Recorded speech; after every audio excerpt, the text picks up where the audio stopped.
Hey, deserving listeners, 90 Day Fiancé. Let's watch.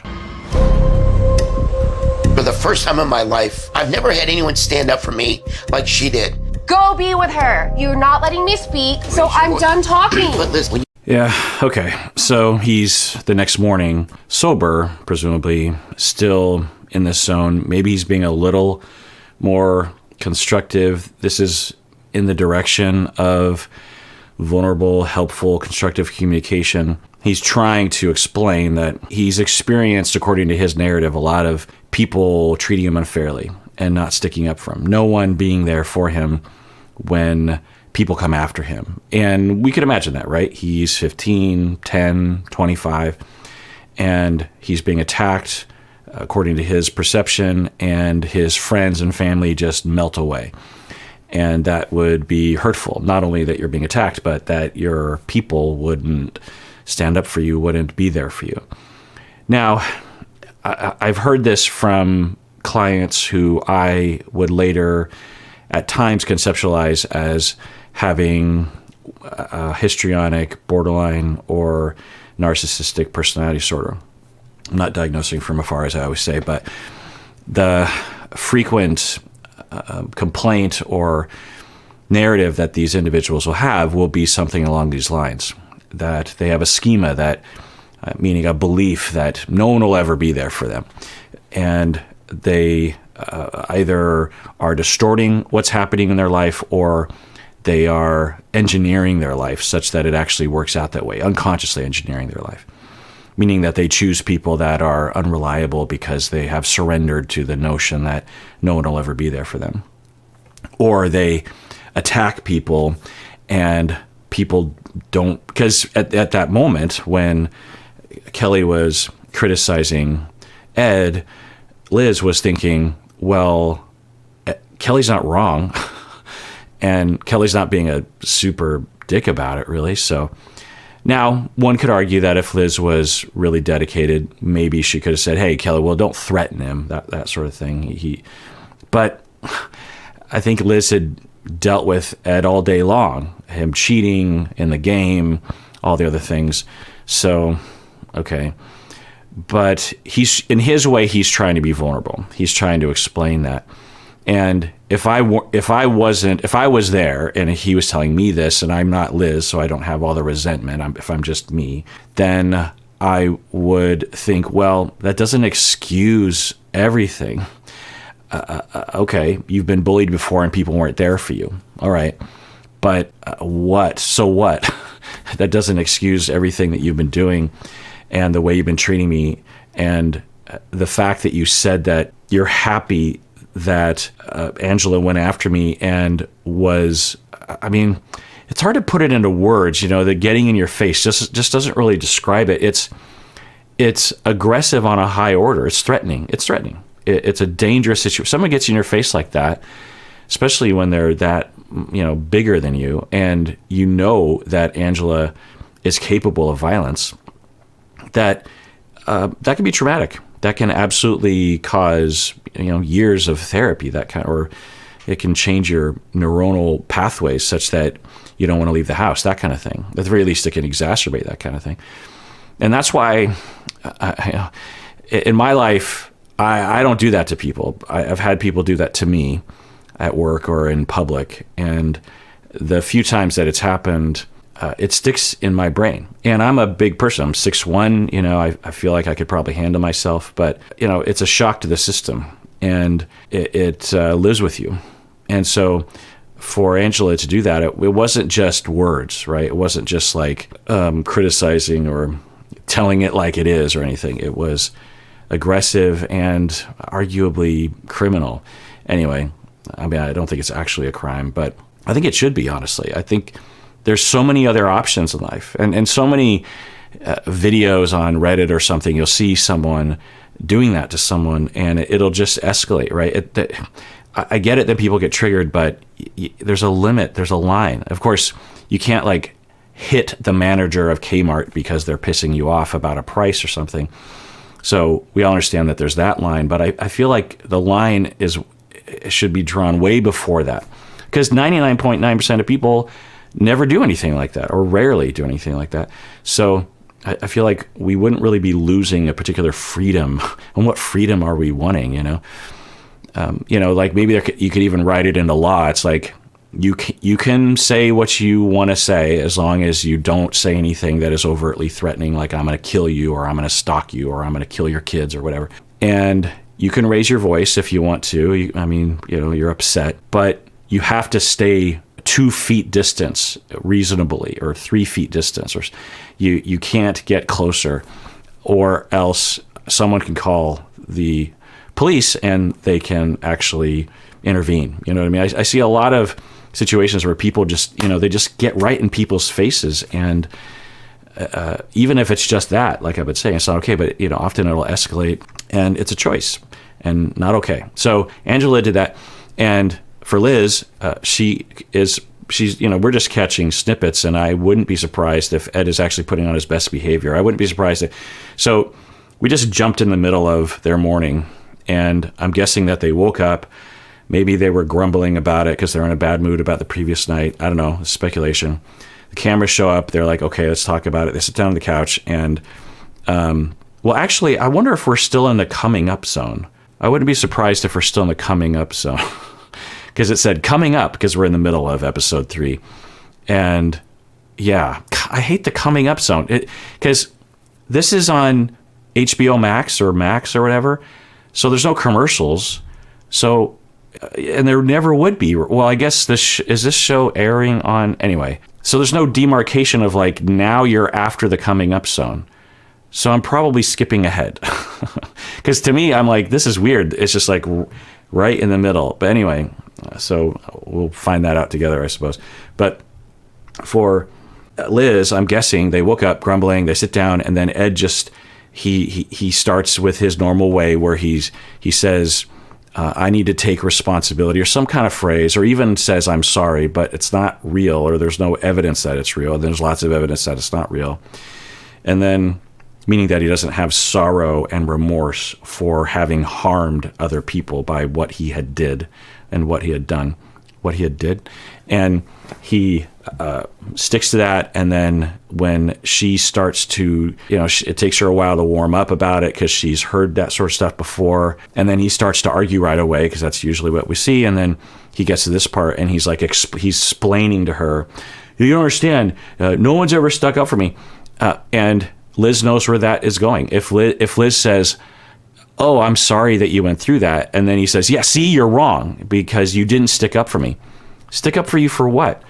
All Kelly said was you overtalk. You do overtalk. You know you overtalk. Just say yes, I'm sorry, sometimes I overtalk. Go ahead, please finish. It's not a high crime to overtalk. It's a high crime to deny it and to call people names. It's a problem. It's a high crime that when you're trying to get me to stick up for you, and all someone was doing was just having a conversation with you across it could be argued that Kelly was threatening Ed, but not even close to what Angela was doing.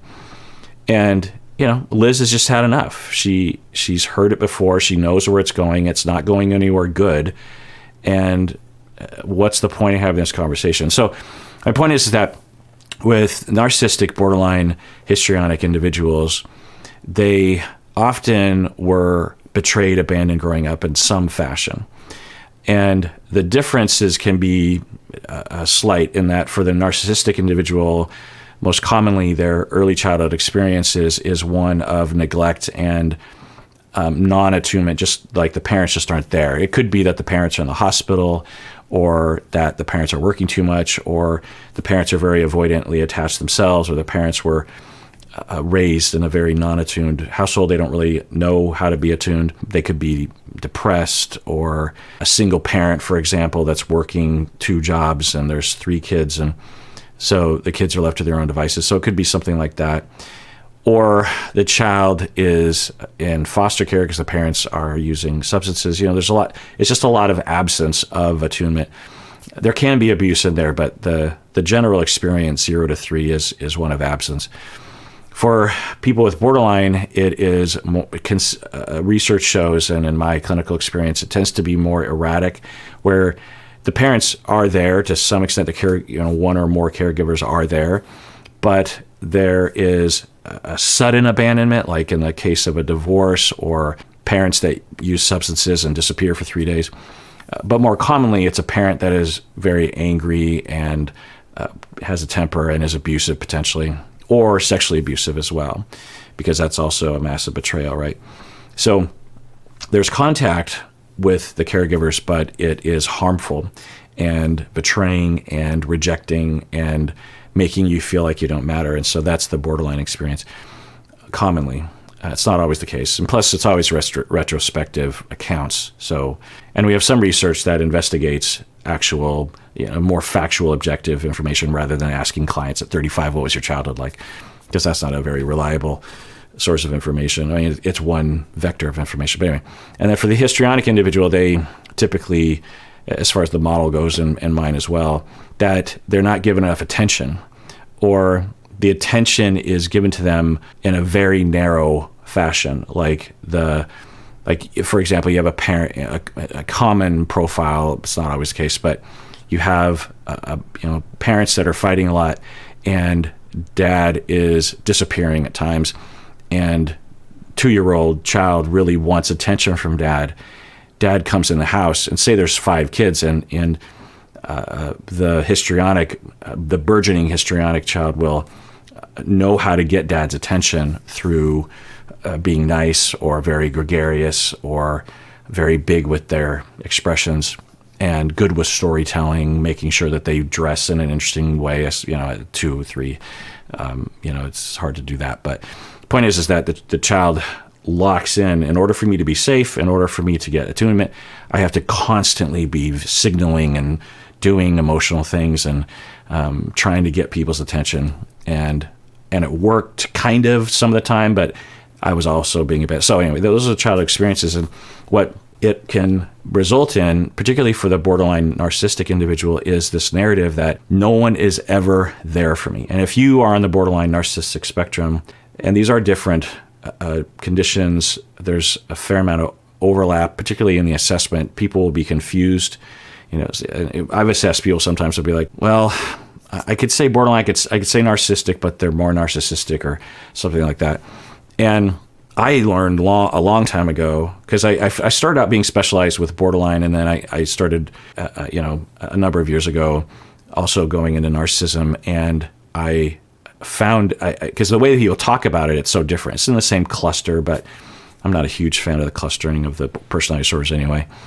And because especially the way it's described, it's like almost kind of the opposite of borderline in a lot of ways. But when I actually investigated narcissistic individuals, I found that underneath the narcissism is a borderline individual, in essence, meaning that the narcissistic person comes across like they don't care about anything. The borderline person comes across like they care. It's like, please love me. I hate you. Go away. Please, I love you. Whereas, and I'm exaggerating for effect, pre-recovery for people. Because there's plenty of people with borderline who have recovered sufficiently and are some of the most healthy people on the planet. I know people like that, colleagues of mine, the therapists who have borderline, who are some of the most caring, compassionate, healthy, aware people on the planet. Anyway, so it just depends on recovery. But for the narcissistic person, they come across like they don't care about anything. They could take or leave any relationship. They are totally independent. But that's just a defensive structure. Underneath that is this desperation. So for both of those individuals, or those people with those conditions, they will have narratives like this where it's just like, no one is ever there for me, and I cannot depend on anybody. When push comes to shove, I get thrown away. I am trash. And when they are treated in a way that leads them to believe that is happening again, it brings back all that trauma. Complex PTSD is in this camp as well, and it's very triggering. It can be very upsetting, very distressing. And when we're very distressed and we are alone, we don't think straight, particularly if we have this narrative that's been going on. And then we will hear things like this. And if you're in Liz's position, you're just like, there are other circumstances. 1, 2, do you care about me? Am I part of, and to the 3-year-old inside of these individuals, they don't care about their parents the way that their parents should be caring about them. We understand that, right? I mean, of course, 3-year-olds love their parents, but 3-year-olds aren't they're parents' keepers. They're not the parents of, they shouldn't be anyway, right? So when individuals like this are 45 years old, they're still in that mindset because they haven't progressed developmentally and emotionally to a place where they can differentiate and assert themselves and know themselves and take care of themselves and ask for support while also having empathy for other people. 3-year-olds don't have that. They shouldn't have to do that. 3-year-olds should be allowed to be very selfish, right? So if you have a lot of attachment and abuse and neglect incursions at the age of 3, those years, to some extent you'll get stuck there, particularly when you get triggered, right? And so you're just completely self-focused. Another overlapping element between borderline, histrionic, and narcissistic is a lot of borderline people will seem narcissistic because they're very self-centered when triggered pre-recovery, because this is one way of framing it. Plus, when you have a wound that is just never healed since you were born, and someone just barely touches it, someone just walks by you, and the wind of them walking past the individual just kind of perturbs the wound. It's so hurtful, and it's happening all the time. And the person is just like, will you just, and all this rage and anger is just like, how come this keeps happening to, even though you just walked by? That's what it's like living with these individuals. And it can be very confusing because they're very convinced of, so they have the emotion and they have the schema, and then it gets processed in their brains, and then the things that come out of their face are intellectual adult words, but they don't make any sense. But they're so convinced of themselves because it is how it feels. People like this, they're not lying, they're just distorted and triggered. But it happens so often that it's sort of like when I was a kid and I would make faces like I would cross my eyes, the adults. I don't know if my parents ever said this, but I remember adults saying like, well, don't do that very much because if you do that, your face will stay that way. And I was convinced of that. I was like, oh, I don't want to be cross-eyed my whole life. I better not do that. Even though I'm pretty sure that's not true, but don't take my word for it. I'm not a physician. I don't study those things. But at least in terms of that phenomenon, when you are constantly being triggered and constantly feeling upset and constantly distressed, not constantly, but frequently, and you're frequently having this distorted notion that no one is ever there for you and that you care about other people, but no one cares about you, and you're always being treated unfairly, when you're in that state of distress and triggering half of the time, then it starts to become your reality. You can't really pull out of it. It just is. It's the same with like mood disorders. If you have those chronically, in the beginning of a depressive state, you might still have some memory about when you weren't depressed, but you stay depressed long enough and it just feels like I've always been depressed, that kind of thing. Anyway, so it's really frustrating. And if you don't have someone there to help you, or you don't have even the self-esteem or agency yourself to be able to push back, there's nothing you can do other than walk away, which is usually what Liz does. I've never had anyone stand up for me like she did. Go be with her. You're not letting me speak, so I'm done talking. But listen, when you get mad, you Shut raise your up. voice. Run. Don't let me speak. I am Run. running away from you. Run away, run. Yeah, so he's in his way desperately asking for her to not abandon him, trying in his way to calm down and tell her, that's his version of vulnerability. Truly differentiated, mature, compassionate, empathetic, mentalized vulnerability would be something like, Liz, I'm sorry for what I did. There's no excuse. I can't believe what I said. I want to point out I did step in eventually between you and Angela. She was completely out of line. That must have been really scary. Let's talk about it. But I should have stepped in a lot earlier. And last night I was saying some really horrible things, but I was triggered. It's not an excuse, but let me explain. No one's ever been there for me, and in the hot tub it triggered me and I attacked you. Okay, it's a version of that, but usually it's not what he does. But when you have all that distortion and all that distress and no modeling and not enough therapy and recovery, then the best you can do is just say what he said. And if they were in therapy, I would totally understand. So just a little peek behind the curtain, I guess, as a therapist is, depending, I would, if I saw that Liz was looking to me like, are you kidding me? Look what he's doing. There's a way of slightly communicating to Liz that I get it, while also keeping, because the key is that for me is to make the Eds of the world feel safe enough. Because if they're going in a direction of health and vulnerability, even if it's far from the mark, it's still in the direction. And so I want to reward that, because we want, at the very least, we want it to stay on that end of the spectrum. We also want the spectrum to start shifting to health.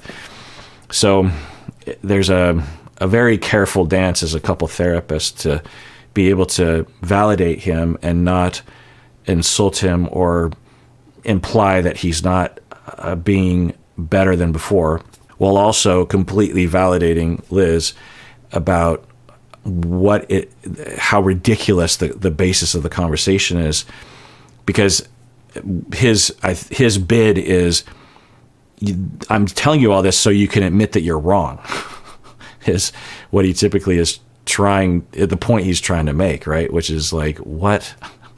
And Liz keeps saying, I was calm. I didn't say anything, but as I said in one of the previous episodes, that Ed's being attacked and he doesn't have the power to be able to superiorize himself to Kelly, and so Liz is going to get it in all likelihood.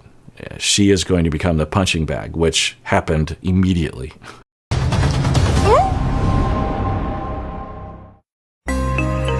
Okay, we were in the coming up, so I guess we'll see the beginning of that conversation. The bit is yours. So what happened last night? You tell me. Let's start with you finding it appropriate to get naked. Oh, that was being silly. It's not silly. That had nothing to do with what happened. Okay, interesting. The way that Liz was reacting in the moment, which is not an indication of how it felt to her, was one of humor, but it sounds like she's saying, it's not okay what you did. Now, I don't know what version of not okay, but yeah, that was my reaction. Absolutely. There's nothing wrong with him in private with Liz, presumably because they see each other naked, that sort of, it's hard to know. You don't have full license with your partner, of course, but if it was just the two of them in a sauna or something and he took off his towel as a joke or something, but he was exposing himself to the crew, right? And us, but, and then to Angela. So I don't know. That's interesting. I wonder if Liz will elaborate on that. Let's start with you finding it appropriate to get naked. Oh, that was being silly. It's not silly. That had nothing to do with what happened. No. Let's start. I'm talking about what happened with you and Let's Angela. start from the beginning. I act like that? I can't act like that. Didn't we just have we're going to start from the beginning. I want to talk. Oh, yeah. I was wondering if that was what it was as well. I think what she's saying is you're allowed to be outwardly sexual or something, and if I just wear a revealing skirt, I'm somehow this horrible person and I get punished. You were full on naked in front of people. So what's with double standard much? I think that's what, so it's, understand, we could see that happening. And she's like, let's start from the beginning. And okay, yeah. So we saw the end of this conversation and the coming up. We know where this is headed. And yeah, what do we expect from Ed? That he's going to be like, oh, okay. Even for the most healthiest of individuals, it's really hard to differentiate in this moment, to say, okay, I want to say something in opposition right now. Like, what are you talking about?